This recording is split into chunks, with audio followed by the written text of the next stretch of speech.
Assalamualaikum warahmatullahi wabarakatuh. Bertemu lagi dengan saya, Bu Riana Nilasari, dalam pelajaran farmakologi untuk kelas 12 farmasi.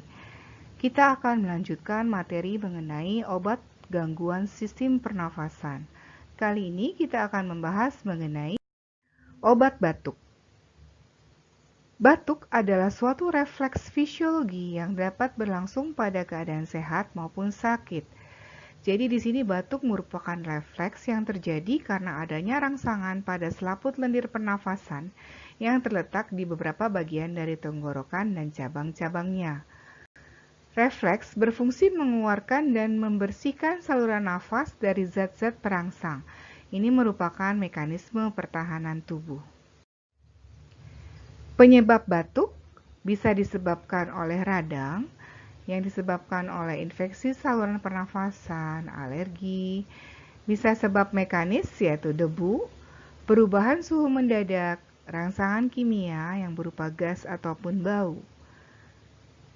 Batuk dikatakan merupakan suatu penyakit jika disebabkan oleh infeksi virus dan bakteri. Batuk dapat pula merupakan gejala yang lazim pada penyakit tifus, radang paru-paru, tumor saluran pernafasan, dekompensasi jantung, ataupun merupakan kebiasaan. Oke, pengobatan batuk di sini pertama adalah ditujukan pada mencari dan mengobati penyebab ya. Jadi batuk juga merupakan suatu penyakit simptomatis ataupun gejala. Pengobatan simptomatis dibedakan batuk produktif dan non-produktif. Yang dimaksud dengan batuk produktif ya, di sini terjadi mekanisme perlindungan dengan fungsi mengeluarkan zat asing berupa kuman atau debu dan dahak dari tenggorokan.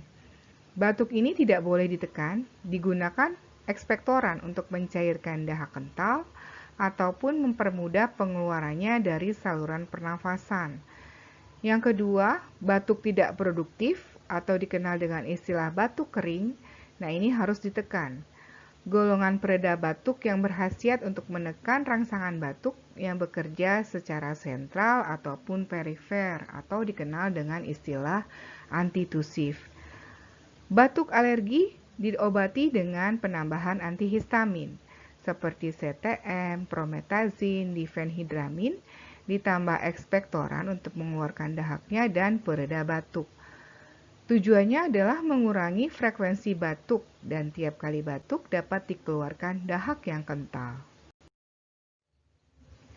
Penggolongan obat batuk ada dua, yaitu zat-zat yang bekerja sentral dan zat-zat yang bekerja perifer. Zat yang bekerja sentral di sini menekan rangsangan batuk di pusat batuk di medula atau sumsum lanjutan dan otak, jadi bersifat menenangkan. Ada dua penggolongan zat yang bekerja sentral, yaitu yang bersifat adiktif atau bisa menimbulkan kecanduan, dan zat non-adiktif. Zat adiktif contohnya opium, pulvisdoperi, kodein. Nah, ini bisa menimbulkan ketagihan ya kalau digunakannya secara berulang. Zat non-adiktif contohnya noskapin, dextrometorphan, promethazine, dan difenhidramin.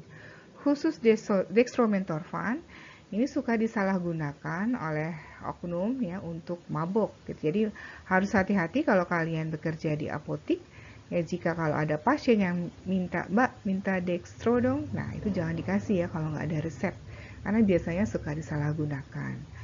Ataupun kalau misalnya kita yakin ya, misalnya orangnya belinya juga dalam jumlah yang wajar, misalnya satu strip ya, kalau misalnya yang bermerek biasanya dalam kemasan strip, yaitu kalau memang dia batuk nggak apa-apa dikasih. Tapi kalau untuk anak-anak muda yang bisa belinya dalam jumlah banyak, nah itu harus hati-hati.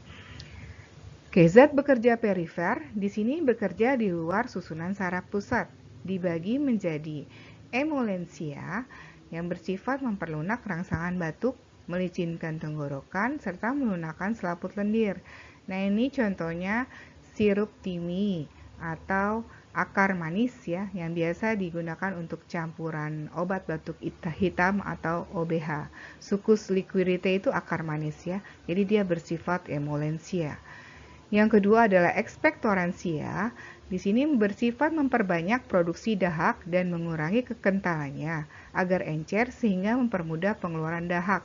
Contohnya amonium klorida, kreosot, ataupun GG, glyceryl guaiacolas. Yang ketiga adalah mukolitik. Di sini mengurangi viskositas dahak dan mengeluarkannya. Contohnya karbosistein, bromheksin, mesna maupun ambroxol. Selanjutnya adalah zat-zat pereda. Zat ini meredakan batuk dengan cara menghambat reseptor sensibel di saluran nafas. Contohnya oksolamin dan tipepidin. Oke, demikian untuk obat gangguan sistem pernafasan yang terakhir yaitu obat batuk.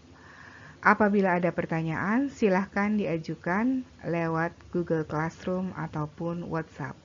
Terima kasih. Assalamualaikum warahmatullahi wabarakatuh.